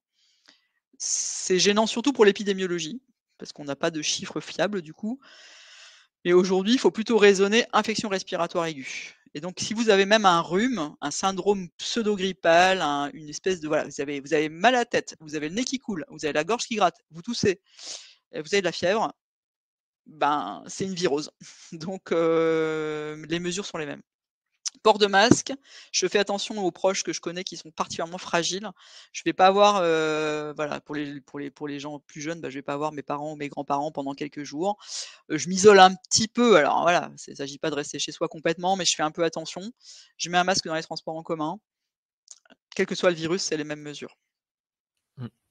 Je refais un pas en arrière, Oui. que ça en est question concernant l'hygiène des mains. Il y a Oui. deux questions ou réactions. La première de Joël Charlette qui pose la question peut-on baisser le prix d'une boîte à coucou pour le personnel soignant, car souvent l'établissement serait réticent à l'acheter. Donc il y a Ah, la question autour de la boîte à coucou. alors, Et toujours sur l'hygiène des mains, je me permets du coup de oui. rebondir, de Marie-Suzanne Perrault, qui disent que le port, c'est une remarque, le port de bijoux au niveau des mains pose problème, soit une hygiène des mains rigoureuse. Alors, sur l'histoire de la boîte à coucou, bah, ça, nous, on n'est pas du tout, enfin, le prix, c'est fixé par les gens qui vendent ce genre de matériel, donc ça, je sais même pas combien ça coûte, pour tout vous dire. Cela dit, nous, on en prête des boîtes à coucou. Donc, si jamais vous avez des établissements, si vous connaissez des établissements qui en ont besoin d'une, nous, on en a 2 à Amiens, je crois, et 2 à Lille. Alors par contre, il faut venir la chercher et nous la ramener, donc évidemment, c'est pas forcément très simple, mais on en prête et on a un petit guide aussi avec. On prête la boîte à coucou, la solution hydroalcoolique qui est fluorescente là, et puis on a un petit livret d'explications sur comment ça s'utilise. Donc voilà, ça vous pouvez faire passer cette info là parce que Merci. Ouais. effectivement, ouais, on en prête. Et après, bah, le prix, il faudrait éventuellement 650 mutualiser. euros, elle dit, Ouais, quand même. Ouais. apparemment, Ouais, ouais. 650 euros apparemment. Bah, après, il faudrait que ce soit mutualisé à l'échelle voilà, de plusieurs établissements, pourquoi pas. Mais sinon, nous, on en a. Et on les prête. Et franchement, on n'est pas débordé par les demandes. Donc, faut pas hésiter à nous appeler. Et puis, si ça peut rendre service, il n'y a pas de souci. C'est bon Et à savoir. sinon, sur l'hygiène des mains, bah oui, effectivement, le port de bijoux, j'ai pas voulu détailler, mais ça fait vraiment partie des. En fait, alors, dans la vie de tous les jours, ben, c'est pareil, mais sauf qu'évidemment, on va pas demander aux gens, à tout un chacun de pas du tout porter de bijoux. Mais c'est sûr que si vous avez des bijoux, bah, en fait, vous n'allez pas pouvoir faire une hygiène des mains complètement efficace. Parce que sous les bijoux, ben, il y a des bactéries qui vont pas être atteintes même là, c'est pareil d'ailleurs si vous lavez les mains à l'eau et au savon, hein. Donc pour faire une très bonne hygiène des mains, il faut rien avoir ni sur les doigts, ni sur les poignets. Et c'est un des combats aussi, bien sûr, en établissement de santé, où là, c'est vraiment une recommandation qui n'est pas toujours appliquée, on est bien d'accord, mais c'est une demande, effectivement, c'est ce qu'on appelle les prérequis à l'hygiène des mains, manches courtes, avant-bras dégagés et rien sur les mains. Il y a aussi ongles courts, pas de vernis à ongles, pas de faux ongles. Parce qu'en fait, tout ça, c'est des réservoirs de microbes, donc enfin de bactéries, de virus et tout ça. Et donc le vernis à ongles, par exemple, hein, c'est un très bon réservoir parce qu'il y a toujours des petits trous dedans. Et dedans, vous allez avoir des bactéries. Donc sous les ongles, même s'ils sont pas très longs, même s'ils ont l'air très propres, bah en fait, les bactéries, elles vont rester un peu plus, un peu planquées, quoi. Donc bien, oui, c'est tout à fait exact. Le port de bijoux est un obstacle à l'hygiène des mains correcte. Et en fait, enfin, même chacun d'entre nous, on peut l'avoir à l'esprit. C'est-à-dire que si on veut vraiment faire une très bonne hygiène des mains, bah, il faudrait enlever, ce qu'on a sur les doigts et sur le poignet. Par exemple, en rentrant chez soi, ça peut être pas mal de dire: «Bon, bah, j'enlève tout, j'enlève mon alliance, j'enlève ma bague, j'enlève ma montre et je me fais un bon savonnage en remontant un peu, sur l'avant-bras pour avoir vraiment une hygiène des mains plus efficace». Est-ce que tu as d'autres questions, Maxime? Non, Non? non, c'est juste que du coup, il y a un intérêt quand même de ta proposition de mise à disposition de boîte à coucou, donc Ouais, les boîtes à on verra coucou, pour oui, oui, ça. bah, je t'enverrai, enfin nous je pense qu'on a ça doit être sur notre site internet, on peut, en fait, il faut contacter le secrétariat et après on prend rendez-vous et on la prête pour une durée. Après évidemment, faut comme je disais, hein, faut venir la chercher et nous la ramener. Donc il y en a que à Lille et à Amiens dans les deux antennes du CEPIAS. Mais en tout cas, ça c'est tout à fait Et possible. merci. Bon, c'est gentil. Donc voilà, après sinon, mis à part cela, voilà, désolé d'être revenu un petit peu en Non, arrière, mais pas si de du coup, c'est souci, bon. pas de souci. Et donc les pharmaciens, pour revenir à eux, ils vaccinent aussi, hein. Je sais pas si, enfin, je pense que ça s'est su, ça a pas mal diffusé dans les aux infos, mais ils vaccinent alors, contre la grippe, ils le faisaient déjà, mais ils vaccinent aussi contre le Covid. Vous pouvez même faire les 2 en même temps, si bon, c'est un petit peu, ça secoue un petit peu. Je l'ai fait vendredi, mais ça c'est tout à fait possible. Ils ont voilà, ils ont en fait, il y a eu une extension des professionnels de santé qui peuvent vacciner et du coup, c'est pour essayer que ça, disons d'améliorer l'accès à la vaccination sans forcément aller chez son médecin. Les infirmiers ont aussi un droit de vaccination. Enfin voilà, donc posez les questions, enfin n'hésitez pas à relayer ces informations. Je pense que les gens le savent globalement, mais il faut pas hésiter à aller poser la question aux professionnels de santé pour se renseigner. Et alors le patient, puisque du coup il a aussi son rôle à jouer, alors déjà il peut s'informer. Il y a plein de choses qui existent, je ne sais pas si ça va jusqu'à la population en fait, ça nous on sait que ces sites existent, on ne sait pas s'ils sont connus. Il y a un site qui a été vraiment fait, il y a quelques années, qui est dédié vraiment à l'antibiorésistance, qui s'appelle Antibiomalin, qui est pas mal, qui est vraiment, très, en plus il y a des petites vidéos rigolotes, enfin il y a, plein d'informations sur les bactéries, sur les antibiotiques, sur, avec des petits, enfin il y a plein de choses. Et vraiment ça vaut le coup d'aller y jeter un œil, de regarder un peu et de pour y trouver des infos. C'est le site officiel du ministère de la santé. Et puis si vous avez, aussi, ben, soit vous avez des enfants ou des petits-enfants, que vous voulez parler de microbes, ou si, enfin, moi par exemple, s'il m'arrive d'intervenir dans les écoles, enfin, il y a un site qui s'appelle eBug, qui est, dédié, enfin, qui est vraiment un site de ressources pour les enseignants, les élèves, et puis toutes les personnes qui sont, c'est plutôt tourné vers la jeunesse, mais c'est vraiment toutes les personnes qui vont graviter autour de l'école. Il peut y avoir plein de voilà, de parents qui vont avoir aussi des questions de leurs enfants. Enfin voilà, il y a vraiment plein d'infos à prendre là.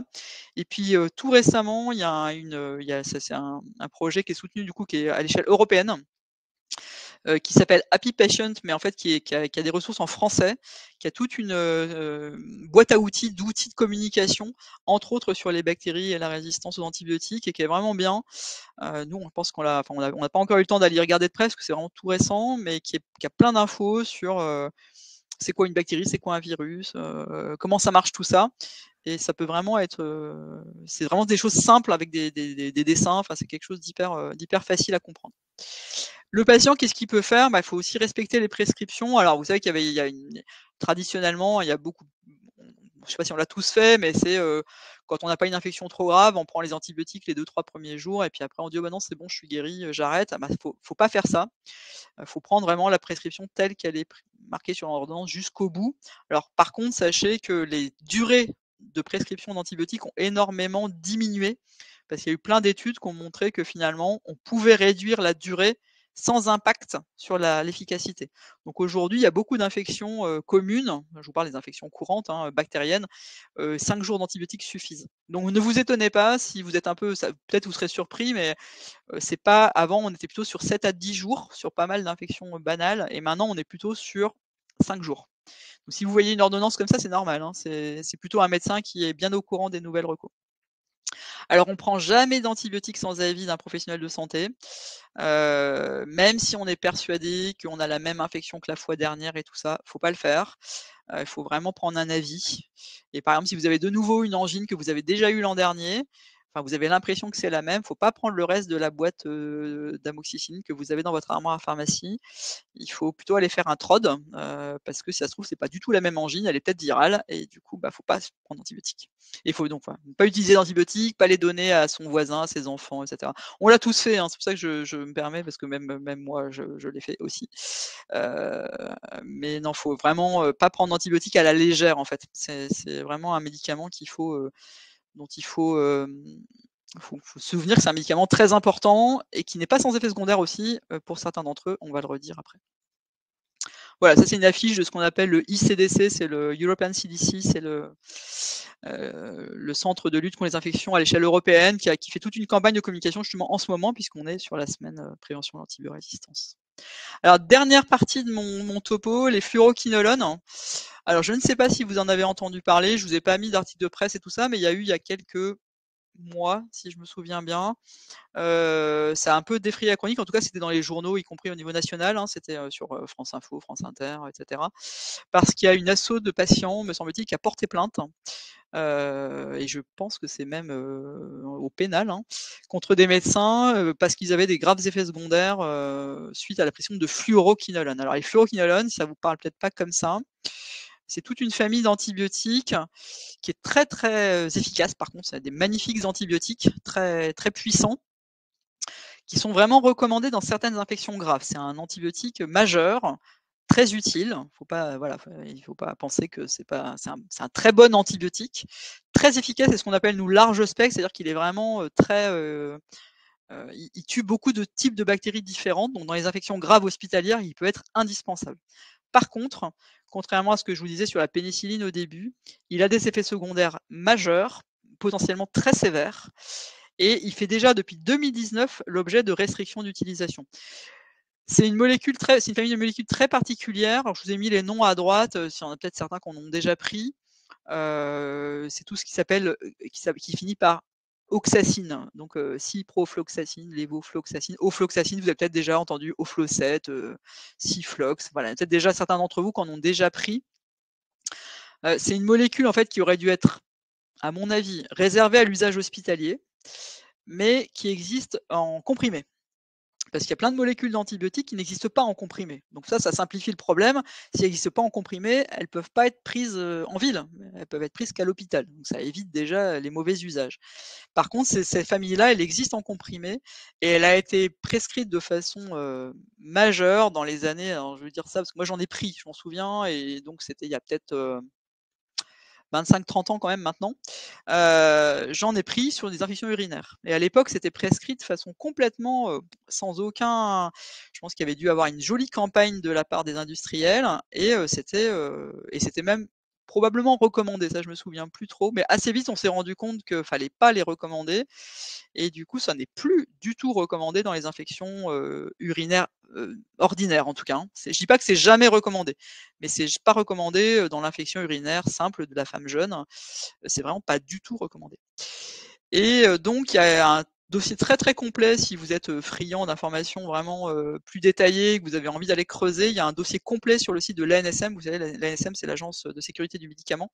Un dossier vraiment très très détaillé qui vous rappelle tout ce qui concerne ces molécules et toute l'attention qu'il faut y porter. Et donc là, je ne vais pas vous lire tout ça en détail, mais il rappelle sur le site de l'ANSM tous les moments où ils ne doivent pas être prescrits. Donc toute infection, en fait, en gros, c'est vraiment à réserver aux infections sévères. Et donc normalement, en ville, on devrait quasiment jamais avoir de prescription de fluoroquinolone.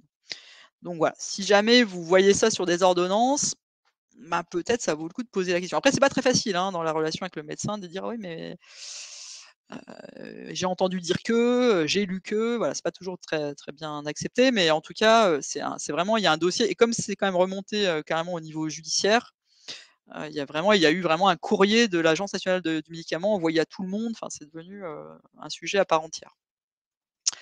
Donc si jamais là je vous ai mis, je ne vais pas les détailler non plus, mais il y a sur le site de l'ANSM toujours la liste Alors, si vous prenez des fluoroquinolones pour une bonne raison, hein, mais qu'il y a ces effets secondaires qui apparaissent, il faut tout de suite consulter.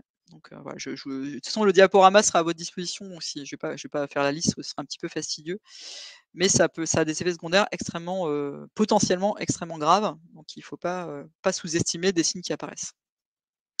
Donc, qu'est-ce qu'a fait la NSM? Elle a envoyé un courrier. Alors, donc, il y avait déjà une restriction d'usage depuis 2019, mais qui n'était pas forcément toujours respectée. Là, ils ont envoyé un courrier à tous les professionnels de santé en juin dernier, qui est vraiment une lettre très officielle, hein, qui est en fait une lettre envoyée par les industriels sous autorité de l'ANSM. Donc, parce que du coup, les industriels, ils n'ont pas du tout intérêt, parce qu'eux-mêmes pourraient être attaqués, voilà, dans le cadre de leur, parce qu'ils s'ils produisent un médicament qui a des effets secondaires, ils sont eux aussi concernés par l'usage qui en est fait. Et donc, du coup, c'est eux qui envoient un courrier sous autorité de l'ANSM. Et donc, il y a un dossier qui est complet sur le site de l'ANSM, et c'est une alerte qui est aussi très présente. Elle est sur le site d'Amélie, les pharmaciens hospitaliers l'ont relayée, les infectiologues, voilà. C'est une alerte qui a été largement relayée auprès des professionnels prescripteurs. Je termine donc pour une conclusion, c'est que si on revient vraiment à l'antibiorésistance, qui était le sujet plus privilégié d'aujourd'hui, c'est vraiment une menace sérieuse pour la santé publique, qui est maintenant bien appréhendée par les autorités et par un certain nombre de spécialistes, alors les infectiologues, les hygiénistes, les médecins de santé publique, et elle commence aussi à être bien visible même par des médecins généralistes, etc., qui commencent à la voir apparaître de façon concrète dans leur pratique. C'est un phénomène complexe, c'est un phénomène insidieux, donc c'est un phénomène qui est évidemment difficile à maîtriser, puisqu'on n'a pas parlé de l'agriculture, etc., c'est pas le sujet du jour, mais ça concerne vraiment plein de niveaux de la société, enfin du monde dans lequel on vit. On est tous concernés, et donc vous pouvez vous-même vous informer, et chacun, voilà, lutter à votre niveau pour juguler, freiner ce phénomène. On ne pourra pas l'annuler, mais on peut essayer de le freiner et en tout cas faire qu'il ne s'aggrave pas. Et je vous remercie de votre attention, et n'hésitez pas à poser des questions si vous en avez. Je vais arrêter le partage. Hop, un grand merci, Gwenaëlle. De rien. Un grand merci pour la clarté, pour la qualité de cette intervention. Alors, est-ce que dans les participants, il y aurait des questions, des remarques à poser à Gwenaëlle?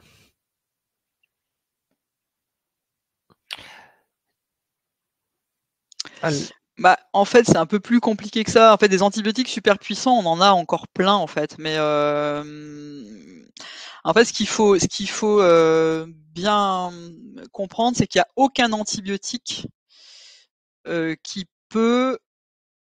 Enfin, il y aura toujours de la résistance. C'est-à-dire que vous pourrez toujours faire un super nouvel antibiotique, mais demain, il y aura des bactéries résistantes à ce super antibiotique. Donc, en fait, les bactéries, elles trouvent toujours la parade.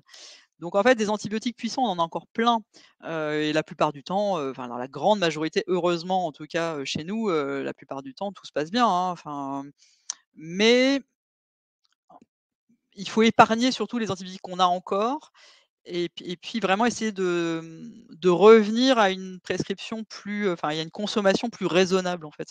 C'est-à-dire que, je vous ai dit, hein, quand on voit que les Hollandais consomment quand même 2 fois moins d'antibiotiques que nous, c'est assez étonnant. C'est-à-dire que quand même on se dit: «Bah, on n'a pas entendu dire qu'en Hollande, tout le monde mourait d'infection bactérienne», donc ça veut dire que c'est possible. Après, c'est vraiment, ils ont la santé publique beaucoup plus ancrée que nous, certainement, dans leur ADN, et donc on va pas devenir hollandais juste parce qu'on le décide. On en avait, pour la petite, c'est vraiment une anecdote qui m'avait fait beaucoup rire, mais il y a quelques années, il y avait eu un séminaire interministériel, et ils avaient invité une représentante justement du ministère de la Santé hollandais. Et à un moment donné, quelqu'un lui a dit: «Mais comment vous faites en fait pour que ça marche dans votre pays?» Et elle avait répondu: «Ben, nous, quand le gouvernement dit quelque chose, les gens le font». Et je m'étais dit: «Bah ouais, c'est sûr que nous, c'est pas pareil», et du coup, on peut pas juste décider, on peut pas prendre ce qui se passe en Hollande, le mettre en France et dire: «Bah voilà, on va faire ce que font les Hollandais», ça marchera pas. Mais les actions qui ont été faites dans le milieu des vétérinaires ont très bien marché. Donc ça prouve quand même qu'on peut faire des choses. Mais non, il y a pas, bah, les antibiotiques, il y a plein de molécules qui marchent très bien. Ça dépend en fait après, en face de quelles bactéries elles sont, et même l'antibiotique le plus puissant du monde, il y a forcément une bactérie qui a la parade quelque part. Donc c'est toujours, voilà, faut pas, il n'y a pas il y aura pas de magie, je veux dire, il y aura pas de molécule qui va et en plus, il y a plus de recherche-développement sur les antibiotiques malheureusement depuis quelques années. Donc on est un peu dans voilà, on est un peu dans pas une impasse, mais voilà, il faut vraiment prendre ce sujet à bras le corps. Donc il y a Joël Qui me remercie, oui. qui te remercie pour la qualité de l'intervention. Moi, je me permets une question du coup, en attendant peut-être que d'autres personnes Réfléchisse. puissent réfléchir à des questions dans le chat. Moi, c'est tout début de ta présentation. Quand tu avais la carte de France en indiquant que dans les Hauts-de-France, on est quand même mauvais élèves, si je peux dire comme ça. Oui, Hein. un peu plus mauvais élève qu'ailleurs. Enfin, Est-ce que du coup, on a comme ça, toi, tu as des explications pourquoi forcément les Hauts-de-France, on se retrouve potentiellement encore une fois mauvais élèves en tant que bah, déterminant de santé? je pense, enfin, à mon avis, il y a pas mal de choses différentes et probablement aussi à puisque c'est rapporté au nombre d'habitants, donc c'est pas lié enfin, c'est vraiment mais par contre, on n'a pas la même population d'une région à l'autre, donc comme on a une population probablement assez jeune, avec pas mal d'enfants, et comme les enfants sont clairement parmi les gros consommateurs d'antibiotiques, enfin voilà, sont parmi ceux qui ont pas mal d'infections respiratoires et tout ça, et qui sont pas mal traités par antibio, c'est peut-être ça. C'est peut-être globalement, ça peut est-ce que c'est lié, en fait, on sait pas trop, ces genres de choses, c'est difficile d'avoir, toutes les est-ce que c'est lié à la couverture du territoire en termes de médecins? Est-ce qu'on a moins de médecins qu'ailleurs? Ou est-ce que du coup comme ils ont plus de charge de travail, mais ils ont peut-être moins le temps? Parce qu'en fait, j'ai pas beaucoup insisté dessus, mais pour qu'un médecin, même convaincu qu'il faut pas d'antibiotiques, arrive à convaincre son patient qu'il en faut pas, parce que des fois c'est le patient qui en veut absolument, bah, il faut prendre du temps. Et donc si on n'a pas assez de médecins, bah, clairement, il y a un moment, moi, j'en ai déjà discuté avec des généralistes, ils disent: «Mais non, mais des fois on renonce en fait et donc on fait quand même la prescription parce que, bah, il faut qu'on passe au patient suivant, la salle d'attente est pleine». Bah, voilà, c'est pas si simple que ça. Il y a pas juste des médecins qui prescrivent pas bien. Non, il y a des médecins qui essayent de bien prescrire, mais alors voilà, est-ce que c'est lié à ça? Est-ce que c'est lié aussi à au type de bactéries qu'on a dans notre région qui sont pas forcément les mêmes qu'ailleurs? Ça, je saurais pas dire. Mmh. Mais c'est vrai qu'on n'est pas alors on n'est pas les pires mauvais élèves quand même, mais on est effectivement pas les meilleurs non plus. Mais d'ailleurs, en tant que patient ou même parent, des fois, moi, ça m'est déjà arrivé de faire la remarque à mon médecin traitant en disant, est-ce que du coup l'antibiotique Et est indispensable. obligatoire, indispensable, tout ça? Ouais, Effectivement, je me suis pris forcément une remarque à me dire qu'il faut rester à ma place, ouais, en tant que je vois bien. en tant que parent et du coup, Ouais. voilà, c'est toujours cette, C'est toujours difficile, hein, d'aller, enfin, et c'est pas, faut pas être simpliste là-dessus. C'est pas, bon médecin, mauvais médecin. C'est aussi que voilà, d'abord ils ont les recommandations ont énormément évolué. Et ça, c'est pas facile, hein, parce que la moyenne d'âge des médecins, c'est de mémoire, hein, c'est 55 ans en France, des médecins généralistes, hein. Et en fait, les recours, ils ont beaucoup, beaucoup évolué. Il faut bien se dire que les médecins, ils ont pas toujours le temps de se former sur tout. Ça a vraiment beaucoup bougé sur les antibiotiques, hein, et du coup, ils sont pas forcément tous au courant. Alors il y a un outil qui est très bien, mais qui est pas peut-être pas utilisé partout, c'est AntibioClick, hein, qui leur permet du coup d'avoir quand même une orientation sur la bonne prescription. Et puis après, il faut bien reconnaître que la pression du patient, elle est très importante, hein. Et il y a un autre truc qui vient se rajouter, et ça moi je le dis souvent, c'est qu'à l'hôpital, le patient, il est dans un lit, on l'a sous la main. Donc si jamais on s'est trompé dans un sens ou dans un autre, on peut rattraper le truc, puisqu'il est là, le patient.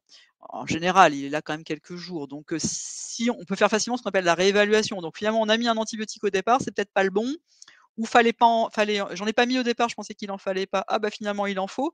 Bah le patient, je vais l'avoir sous la main pour voir, ah bah ça, il va moins bien. En ville, bah le patient il est reparti, et donc il y a des médecins qui vont préférer prescrire un antibiotique alors qu'il en fallait pas, que de prendre le risque de ne pas en prescrire. Et ça, voilà, il faut aussi comprendre voilà, leurs difficultés, hein. Alors, il y a Viviane Roges Breda qui dit que les patients de longue durée finissent par avoir des allergies à de nombreux antibiotiques. Traiter les surinfections Mmh. devient compliqué. Les familles s'inquiètent aussi. Alors c'est pas forcément des allergies, les allergies sont assez rares, mais par contre la résistance, oui, peut devenir de plus en plus en fait, plus vous mettez d'antibiotiques, plus les bactéries vont devenir résistantes. Ça c'est certain. Après, on essaye vraiment, de plus en plus de diffuser. Il y a plein d'outils qui ont été faits. Alors ça, je l'ai pas dit, mais il y a une structure qui est la jumelle de la nôtre, qui s'appelle le Centre de référence en antibiothérapie, CRATB, qui est la même chose que nous, mais côté infectiologue, qui est une structure régionale, pareil, et qui va mettre en place un certain nombre. Et peut-être que l'année prochaine, on pourra vous proposer des webinaires à deux voix, qui font vraiment des campagnes d'information, qu'on crée une espèce de triptyque sur les antibiothérapies, l'antibiothérapie en EHPAD, on va essayer vraiment de travailler avec tout le monde, les médecins, les pharmaciens, les patients, pour que tout le monde essaye de prendre en compte cette problématique et ça marche. Hein. Moi, il y a quand même les médecins plus jeunes, on sent que vraiment ils ont plus intégré. Alors, ils sont pas majoritaires, les médecins jeunes, mais il y en a. Et ils ont plus intégré ça. Ils ont ça en formation.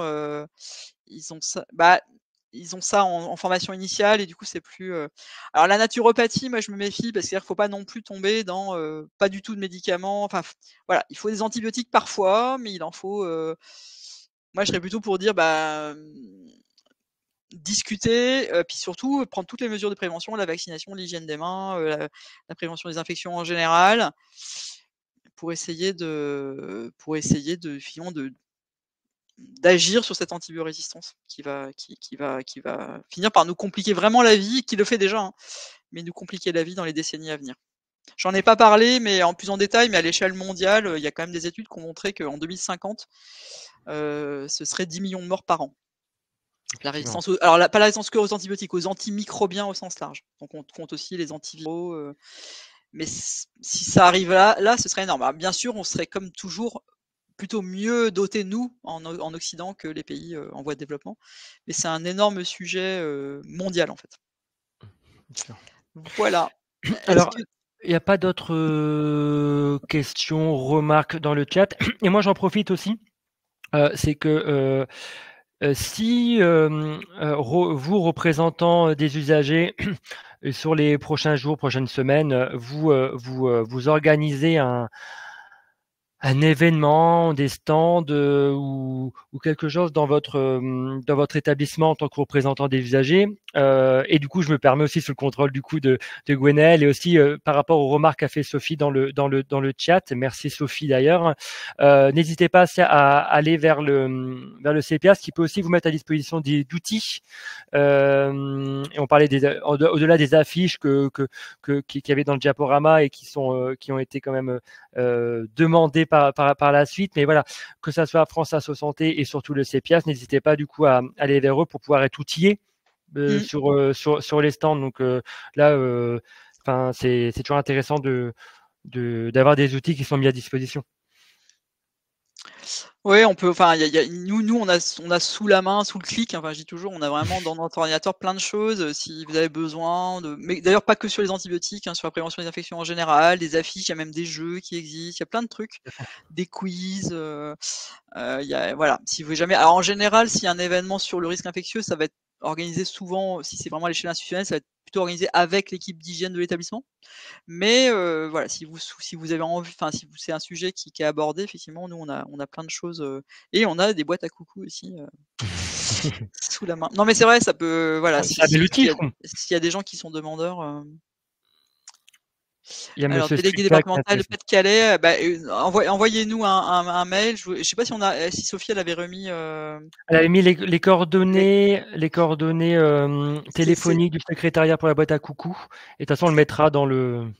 Ouais, c'est vrai que je le rajouterai peut-être à la fin de mon diaporama. C'est cpias-hdf@chu-lille.fr. Alors, monsieur Bonenfant, vous dites que vous avez posé une question dans l'onglet questions. Alors, je ne la vois pas. N'hésitez pas à la reposer là dans le chat au besoin.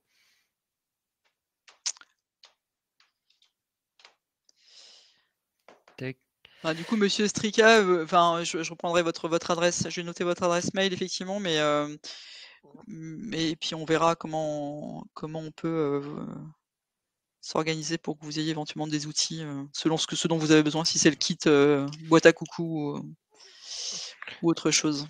Et pareil, aux représentants des usagers, n'hésitez pas, même sur l'année 2024, si vous avez l'ambition de faire événements au sein de votre établissement auprès des usagers de votre établissement autour des sujets que vient d'évoquer Gwenaëlle, n'hésitez pas aussi à revenir vers nous parce que du coup, dans la réflexion qu'on porte France Asso avec le CEPIAS dans les précédents échanges qu'on a vus avec Gwenaëlle, c'est que nous aussi, on pourrait réfléchir à avoir un peu d'ambition, on avait parlé à faire des cafés d'antibio, à faire des réflexions sur des événements un peu ambitieux sur les établissements. Donc, n'hésitez pas, du coup, si vous avez cette réflexion entre représentants d'usagers ou avec l'établissement, de proposer un événement sur l'année 2024 à venir vers nous. On peut réfléchir ensemble. Réfléchir, ouais, on s'était dit qu'effectivement, enfin, et il y a même, enfin, il y a certains CPAS qui rédigent même des documents en commun avec des représentants d'usagers. Enfin, voilà, il y a plein de choses possibles.